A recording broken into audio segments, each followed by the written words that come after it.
안녕하세요. 저는 카이스트 전기 및 전자공학과 통계적 추론 및 정보이론 연구실에서 박사과정을 밟고 있는 이찬호라고 합니다.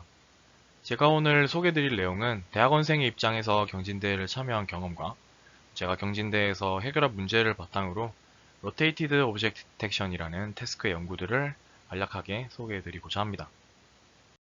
저는 카이스트에서 전기 및 전자공학과 전공으로 학사와 석사를 졸업했고요.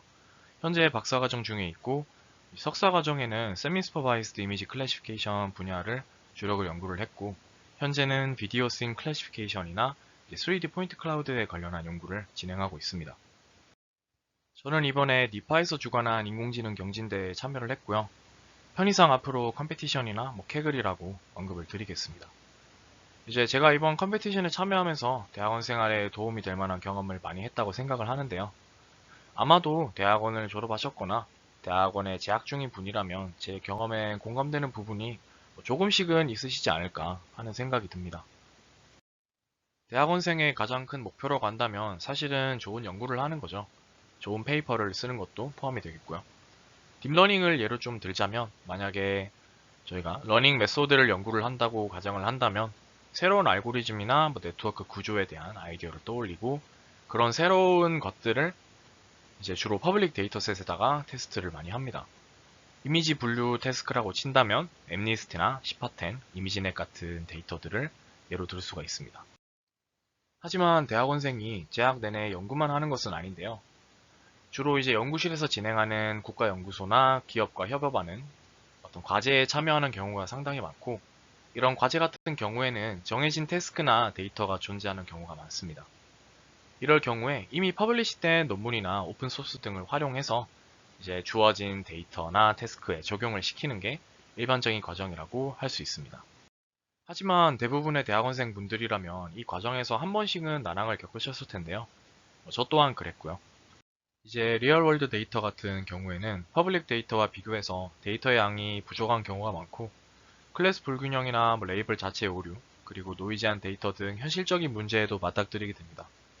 이제 또한 베이스라인이 없기 때문에 이제 성능 비교를 하는 데 있어서도 어려움이 있을 수 있고요. 코딩을 하는 데 있어서도 데이터 로더부터 평가 기준을 만들고 시각화를 하는 부분까지 모두 직접 구현을 해야 되기 때문에 이러한 면에서 어려움이 있을 수가 있습니다. 그 무엇보다도 대학원생의 신분으로는 이런 리얼월드 데이터에 접근하기가 힘들다는 점도 뽑을 수가 있겠습니다. 그렇기 때문에 캐글과 같은 기회를 잘 활용한다면 내가 관심이 있어 하거나 수행해야 하는 분야의 리얼월드 데이터를 통해서 좋은 경험을 쌓을 수가 있고 이를 통해 이제 실제 데이터를 조금 더 쉽고 잘 다루는데 도움이 되지 않을까 하는 생각이 듭니다. 물론 캐글은 좋은 경험도 제공하지만 또 상금도 주어지잖아요. 그렇기 때문에 좋은 경험도 얻고 상금도 얻을 수 있다면 베스트라고 생각이 드는데요. 저는 어떤 태스크를 고를지 제 나름대로의 기준을 정했었습니다. 첫 번째로는 내가 이 필드의 연구들을 얼만큼 팔로우업하고 있는가 이런 게 중요하다고 생각이 들고요. 이제 또 데이터가 너무 적은 경우에는 서브미션을 많이 해봐야 성능을 올릴 수 있기 때문에 시간 관계상 이런 태스크도 일단은 제외를 했습니다. 그리고 무엇보다도 경쟁이 너무 심한 분야는 피하는 게 좋다고 생각이 되고요. 이제 개인 연구 주제나 과제 주제에도 도움이 된다면 훨씬 더 좋지 않을까 생각이 듭니다. 제가 참여한 컴피티션 같은 경우에는 클래시피케이션이나 리그레션 같은 분야는 이미 경쟁이 너무 심했었고 이제 NLP, 내추럴 랭귀지 프로세싱 같은 경우에는 제가 경험이 또 많지 않다 보니 제외를 했습니다. 그래서 제가 결국에는 경쟁도 좀 적고 제가 어느 정도 사전 지식도 있는 디텍션 태스크를 고르게 되어 있는데요. 이제 제가 참여한 컴피티션 같은 경우에는 이제 오브젝트 디텍션이고 정확하게는 혈액 검사에서 직사각형 모양의 자성 입자를 검출하는 태스크였습니다. 이제 아무래도 오브젝트 디텍션 같은 경우에 좀 구현해야 되는 부분이 많다 보니까 경쟁이 덜하지 않았나 생각이 드는데요. 이제 오브젝트 디텍션 같은 경우에는 일반적인 클래시피케이션이나 리그레션과 다르게 이제 바운딩 박스의 크기나 위치, 각도 등 여러 가지 것들을 입력 이미지로부터 추론을 해야 되고 이제 어떤 디텍터를 사용하는지에 따라서 레이블 또한 다르게 처리될 수가 있기 때문에 데이터를 전처리하는 과정에서도 조금 더 까다롭다고 생각을 할 수가 있습니다. 기본적으로 저는 이제 주어진 태스크를 총 4가지의 스텝으로 나눠서 해결을 했는데요. 처음부터는 이 데이터를 살펴보고 내가 과연 어떤 문제를 해결해야 하는지 그거부터 살펴봤습니다. 그래서 이걸 저는 프로블럼 스테이트먼트라고 생각을 하고요. 이제 그 다음으로 데이터와 문제에 맞는 알맞은 알고리즘과 모델을 고르는 게 이제 그 다음이 되겠죠. 그리고 기본적으로 딥러닝을 사용할 것이기 때문에 네트워크를 잘 학습하고 평가 기준을 잘 만들어서 자체적으로 밸리데이션을 진행을 하는 게 세 번째 스텝이 되겠습니다. 이제 마지막으로 서브미션을 해보고 리더보드를 체크하면서 파라미터 튜닝을 위해서 이제 직접 비주얼라이즈까지 진행을 해왔습니다.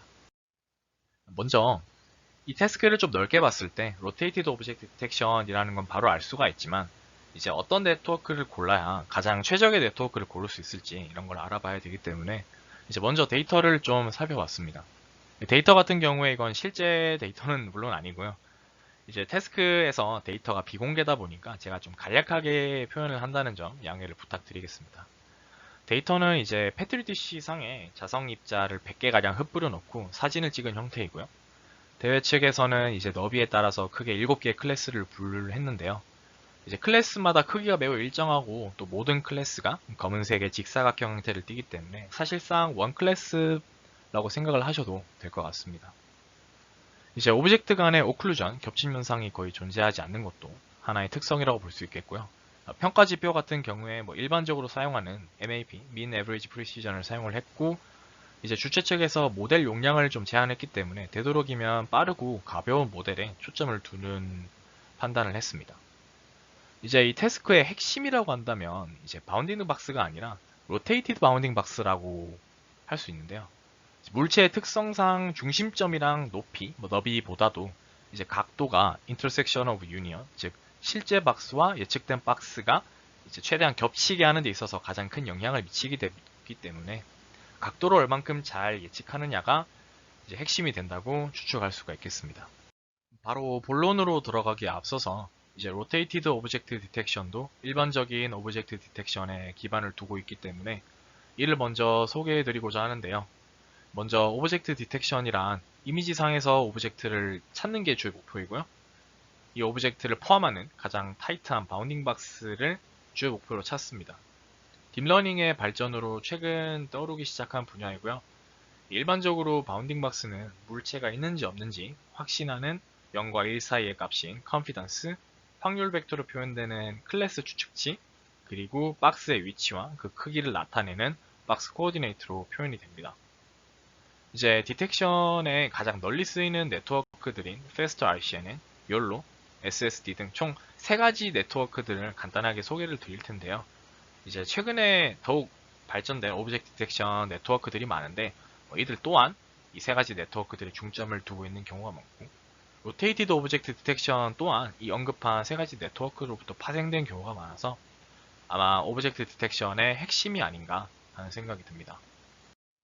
먼저 딥러닝을 활용한 디텍션 분야에서 가장 초창기 논문이라 할 수 있는 Fast RCNN을 소개해 드릴 텐데요. Fast RCNN의 가장 큰 특징은 리전 프로포설 네트워크와 박스 리그레션 네트워크 이렇게 크게 2가지로 나뉘어져 있다는 점이고요. 이제 기존의 RCNN에 비교했을 때 리전 프로포설 네트워크의 딥러닝을 활용했다는 것이 큰 차별점으로 뽑힙니다. RPN 같은 경우에는 주로 이미지넷에서 학습된 네트워크로부터 피처 맵을 얻어서 여러 사이즈의 앵커 박스를 한마디로 스캔, 슬라이딩을 하면서 프로포설들을 찾는다고 보시면 되겠습니다.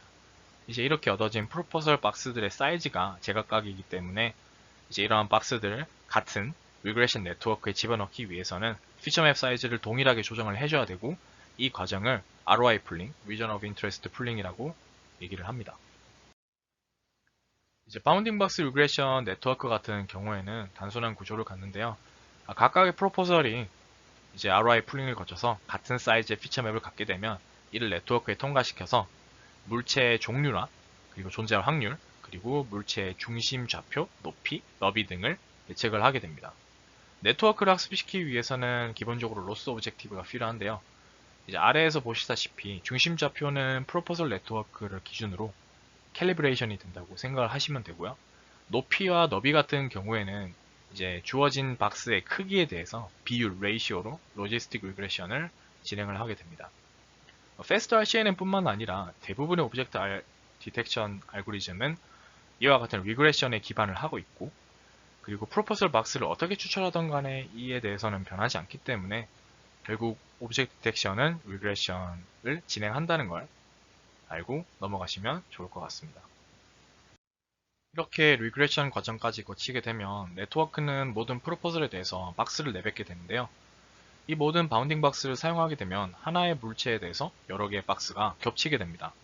이제 이렇게 중복되는 박스들을 없애기 위해서 모든 박스들을 컨피던스 순서대로 정렬을 하여 이제 인터섹션이 일정 이상인 박스들을 제거하는 과정을 거치는데요. 이제 이러한 과정이 만약에 학습이 잘 진행됐다면 하나의 물체에 대해서는 하나의 정확한 박스만 남게 됩니다. 이 과정을 non-max suppression이라고 하고요. 이 NMS 같은 경우에는 런업을 하지는 않고 대신에 하이퍼 파라미터가 들어가는 그런 포스트 프로세싱 과정이라고 생각을 하시면 되겠습니다. 이 NMS는 이제 대부분의 오브젝트 디텍션에서 포스트 프로세싱으로 활용을 하기 때문에 기억을 해두시면 좋을 것 같습니다. 네, 이렇게 Fast RCNN을 살펴보았고요. Fast RCNN의 장단점을 요약하자면 이제 리전 프로포설과 이제 리그레션이 나뉘어서 진행되기 때문에 구조가 복잡하고 느리지만 그렇게 얻은 결과물은 비교적 정확하다는 장점을 갖는다고 볼 수 있겠습니다. 앞서 설명드렸던 것처럼 Fast RCNN의 단점이 느리다는 건데요. 그런 문제점을 해결한 것이 YOLO, You Only Look Once라는 페이퍼입니다. 아마 딥러닝을 전공하지 않은 분들도 한 번쯤은 들어봤을 수 있다고 생각이 드는데요. 이 논문의 제목 그대로 단 한 번의 포워드 컴퓨테이션으로 박스를 검출해내는 알고리즘입니다. 풀리 컨볼루셔널 구조를 가지고 있기 때문에 비교적 간단해서 구현에 있어서도 조금 쉽다고 생각이 들고요. 네트워크 구조는 다음과 같이 컨볼루션 레이어들로 구성이 되고 이제 가장 핵심은 맨 마지막 단에 있는 이 7 곱하기 7 곱하기 30짜리의 텐서인데요. 이 텐서가 어떤 식으로 구성이 되어 있는지 그게 가장 중요하다고 생각이 됩니다. 이 텐서에서 7 곱하기 7은 위치 정보를 나타내는 정보이고요. 이미지가 컨볼루션 레이어를 거쳐가면서 다운 샘플링이 되어서 최종적으로 7 곱하기 7의 크기를 갖는다고 생각하시면 될 것 같습니다. 이제 총 49개의 셀이 있는데 이 각각의 셀들은 30개 크기의 피처 벡터를 가진다고 할 수 있고요. 네트워크에서 추출하고자 하는 박스의 이제 총 프로퍼티가 2개라고 친다면 XY, WH, confidence 이게 각각 2번씩 반복되어서 총 10개가 되고 나머지는 클래스에 대한 정보가 되어서 총 합쳐서 30개가 된다고 할 수 있습니다. 욜로의 로스 펑션 같은 경우에 보시다시피 조금 복잡하게 표현이 되는데요. 간단하게 요약을 해드리자면 찾아낸 물체에 대한 정확도와 이제 백그라운드에 대한 정확도, 찾아내지 못한 물체에 대한 페널티와 그 반대로 물체가 없는 곳에 물체를 찾았을 곳에 대한 페널티를 생각을 하시면 되겠습니다. 이제 프리시전 리콜 커브에서 설명하는 true positive와 true negative, false positive와 false negative를 한번 대입을 해서 생각을 해보시면 이해를 하시는 데 도움이 되지 않을까 싶습니다. 욜로라는 페이퍼가 디텍션에서 가장 유명하고 혁신적인 논문 중 하나이다 보니 욜로를 발전시키는 방향으로 욜로 버전 2나 버전 3 등의 논문도 발표가 되었는데요.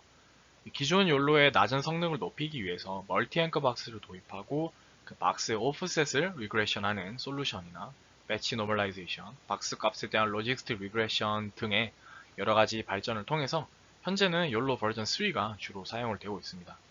욜로 버전 3의 아웃풋 같은 경우에는 이제 그리드 사이즈 곱하기 그리드 사이즈 곱하기 앵커 박스의 개수 그리고 마지막으로 리그레션과 클래시피케이션을 합친 채널 사이즈로 나타난다고 보시면 되겠습니다.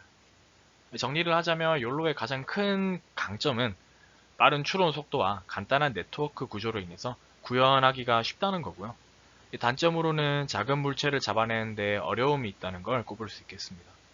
이제 앞서 소개해 드렸던 것처럼 이제 제가 진행했던 자성 입자 태스크 같은 경우에는 물체들의 크기가 클래스별로 일정하고 그렇기 때문에 비교적 작은 물체를 잡아낼 필요가 없기 때문에 이런 욜로의 단점이 큰 문제점이 되지 않으리라 추측할 수 있겠습니다. 네, 이제 마지막으로 싱글샷 디텍터 SSD를 소개해 드릴 텐데요. 이제 싱글샷 디텍터 같은 경우에도 욜로와 동일하게 원스테이지, 즉 프로포설과 리그레션을 한꺼번에 진행하는 플립 컨볼루셔널 구조를 갖고 있습니다. SSD와 욜로의 가장 큰 차이점이란다면 이제 욜로 같은 경우에는 마지막 레이어의 피처를 활용하는 데 반해서 SSD는 CNN을 통과하면서 레이어마다의 다른 해상도를 갖는 여러 멀티 피처 맵들에 대해서 디텍션을 수행한다는 그런 차이점이 있습니다. 얕은 레이어 같은 경우에는 해상도가 높고 그렇기 때문에 작은 물체를 잘 검출할 것이며, 깊은 레이어의 피처맵 같은 경우에는 반대로 리셉티브 필드가 커졌기 때문에 큰 물체를 잘 잡아낼 것이라는 그런 인투이션에 기반을 하고 있고, 각 단계별 피처맵들이 모두 사이즈가 다르기 때문에 이를 조합해서 디폴트 박스를 생성하는데요. 이제 이렇게 생성된 박스에 대해서 리그레션을 수행하는 것이 SSD의 대략적인 구조라고 할 수 있겠습니다.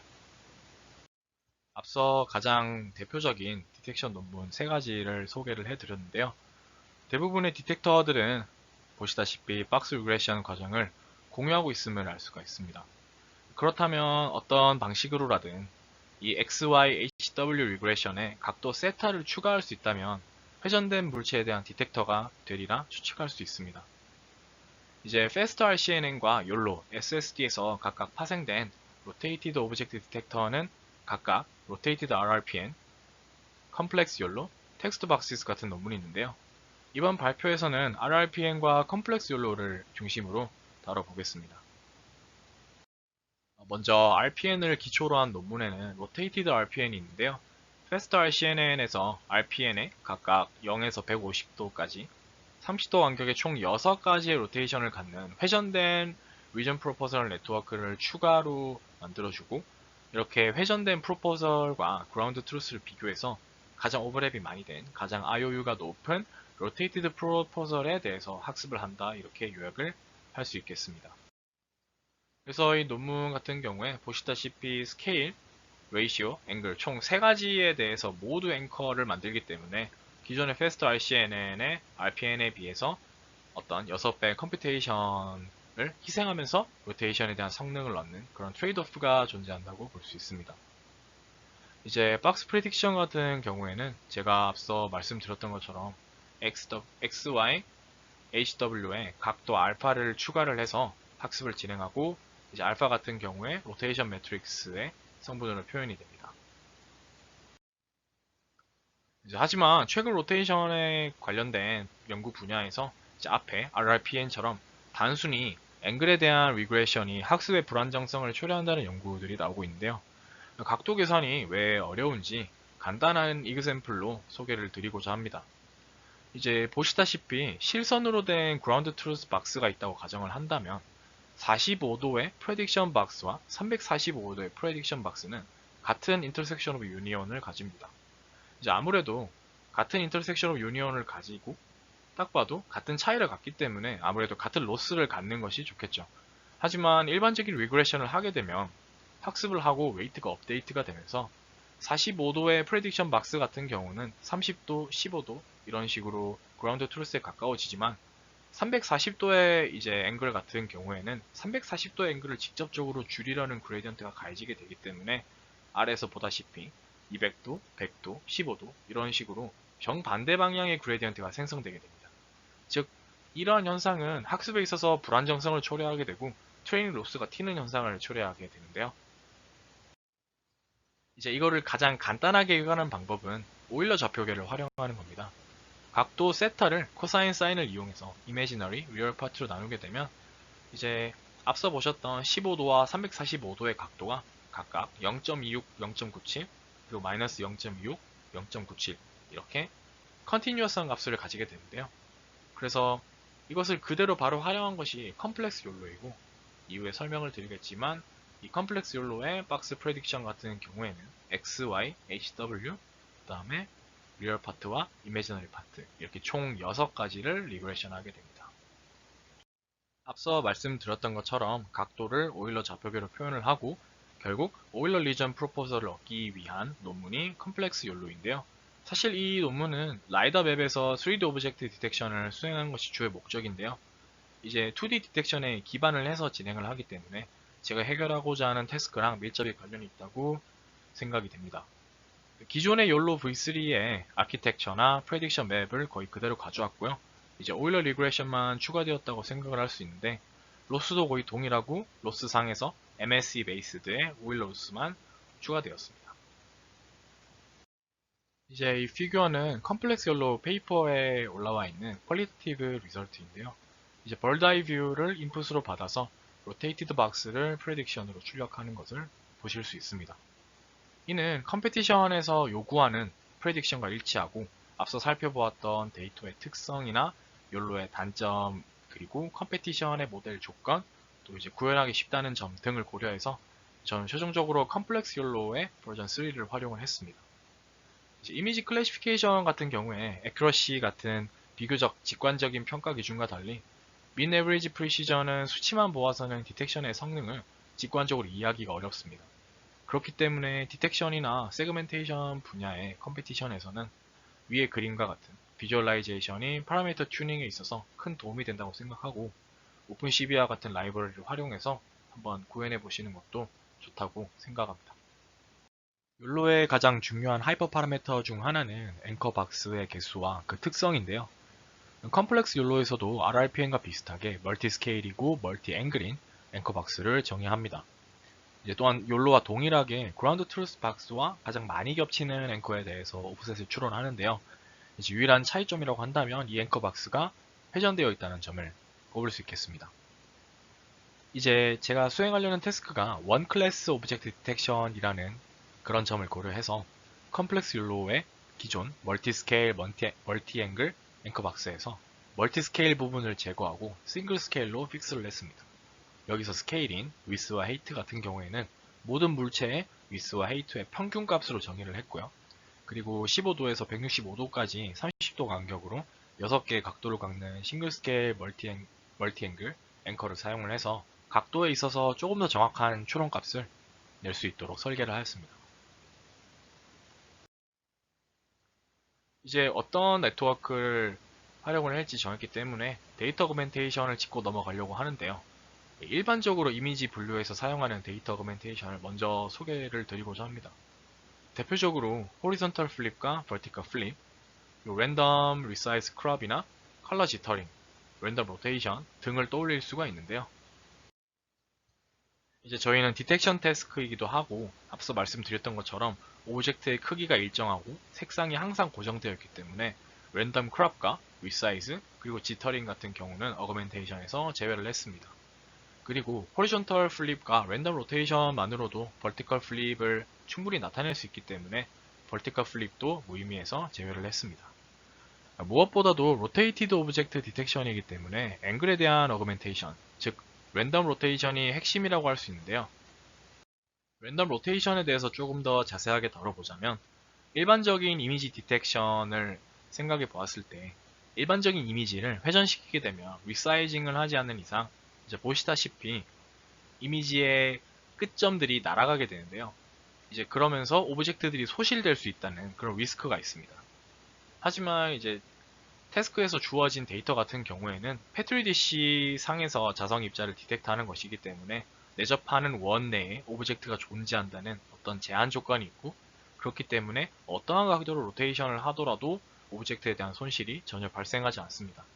이제 그런 면에서 랜덤 로테이션을 조금 더 자유롭게 활용할 수 있다는 것이고요. 이제 랜덤 로테이션을 구현하는 과정에서 약간의 팁을 드리자면 이제 바운딩 박스도 결국 중심점을 로테이션 적용을 해야 되는데 바운딩 박스의 중심점을 이제 이미지의 중심을 원점으로 하는 원형 좌표계로 표현해서 변환을 하면 훨씬 더 쉽게 이제 회전된 박스로 매핑을 하실 수가 있으니 참고하시면 좋을 것 같습니다. 앞서 말씀드렸듯이 NMS, 즉 Non-Max Suppression은 박스들 간의 IOU가 스레스홀드를 넘을 경우, 즉 컨피던스가 낮은 박스를 제거하는 포스트 프로세싱 알고리즘인데요. 이 데이터는 일반적인 디텍션 데이터들의 오브젝트들과는 다르게 극단적인 위스와 헤이트 비율을 가지고 있기 때문에 아주 미세한 앵글 차이로도 IOU가 크게 변하게 됩니다. 이 그림을 참고하시면 이해에 도움이 될 것 같고요. 이제 또한 오클루전이 발생하지 않기 때문에 NMS의 IOU 스레스홀드를 크게 낮추어도 하나의 오브젝트에 여러 개의 회전 각도를 갖는 박스 프레딕션 현상을 없애면서도 성능에 영향을 주지 않을 수 있습니다. 마지막으로 최종적인 학습 구조를 정리하자면 첫 번째로 원 클래스 오브젝트 디텍션으로 문제를 설정해서 X, Y, HW, Imaginary Real, 그리고 Confidence 이렇게 7가지만을 리그레션을 했습니다. 그리고 이미지 한 장에 이제 이미지 한 장당 평균 100개 이상의 물체가 존재하고 물체 간의 오클루전은 적지만 서로 간의 뭉침 현상이 심한 것을 감안해서 디텍션의 레솔루션이 최대한 높아지게끔, 즉 오브젝트 높이인 9에서 10픽셀을 감안해서 셀 하나당 8픽셀의 레솔루션을 갖게끔 네트워크 구조를 설계하였습니다. 마지막으로 대부분의 캐글에서 사용되는 네트워크 앙상블링 기법을 여기서도 활용을 했는데요. 여러 네트워크를 학습할 시간이 부족했기 때문에 어떤 손실 없이 이미지를 로테이션 할 수 있다는 점을 활용해서 이미지를 여러 각도로 회전시킨 후 얻은 프레딕션을 다시 재회전시켜 얻은 프레딕션 박스들을 앙상블링 하는 방법을 활용했고요. 이제 이러한 과정에서 앵글 에러가 심한 어떤 프레딕션 박스들이 낮은 컨피던스로 인해 사라지고 그럼으로 인해서 조금 더 정확한 결과를 얻을 수가 있었습니다. 그리고 이제 이러한 앵글 에러가 심한 박스 같은 경우에 이전에 말씀드렸던 리그레션 기반의 학습 불안정성에서 기인을 이러한 불안정성은 자성 입자가 시메트릭하기 때문에 발생하게 되는데요. 0도와 180도의 특성을 갖는 두 개의 박스는 자성 입자의 시메트리 때문에 결국 같은 프레딕션이라 볼 수 있고 컴플렉스 욜로는 0에서 360도의 범위를 가정하기 때문에 선대칭인 물체에 대해서는 1도와 179도 사이에 바운더리 디스컨티뉴이티가 커지는 문제점을 오일러 리그레션으로도 해결할 수가 없습니다. 그래서 실제 서브미션에서는 제가 학습을 진행하는 과정에서 트레이닝 로스를 확인해서 가장 안정화된 체크 포인트를 활용을 했고요. 사실 주어진 태스크가 자칫 보면 매우 간단해 보일 수 있는데 앵글 리그레션 같은 경우에는 최근에도 다루고 있는 주제이고 ECCB 2020년도의 논문을 참고를 하자면 현존하는 모든 리그레션 방식들이 어떤 0도와 90도, 0도와 180도, 0도와 360도 등 바운더리 디스컨티뉴이티를 모두 가지고 있고 이제 이로 인해서 발생하는 학습 불안정성을 완화하기 위해서 어떤 리그레션 베이스드 메소드가 아니라 클래시피케이션 베이스드 메소드를 제안을 하고 있습니다. 이 논문에 관심이 있으신 분들은 제 영상 마지막에 레퍼런스로 첨부를 해드리니 한번 찾아보시는 것도 좋을 것 같습니다.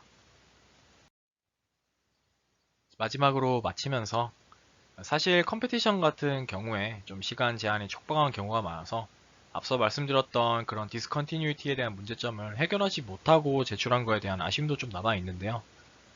경험을 해보면서 느낀 것은 컴피티션이 대학원생한테 있어서 연구를 하는데 좀 숨을 돌릴 수 있는 좋은 기회가 아닌가 라는 생각이 들었고요. 대부분의 캐글에는 리워드가 있고 사실 저도 리워드를 향해서 좀 달렸기 때문에 지루한 코딩 과정이나 페이퍼 팔로우업 과정을 좀 추진력 받으면서 할 수 있지 않았나 하는 생각이 듭니다. 이제 마지막으로 소타 알고리즘이나 뭐 기존에 있는 알고리즘, 오픈소스 등을 활용하는 것뿐만 아니라 어떤 디스컨티뉴이티 같은 최신 연구 분야에서 다루는 주제를 다뤄볼 수 있어서 제가 연구하는 분야에도 좀 영구적 인투이션이 많이 되었고요. 앞으로도 이쪽 분야를 계속 팔로우업 할 생각입니다. 네, 마지막으로 발표하는 데 사용한 레퍼런스 드리고요. 네, 그럼 이상으로 발표 마치겠습니다. 감사드립니다.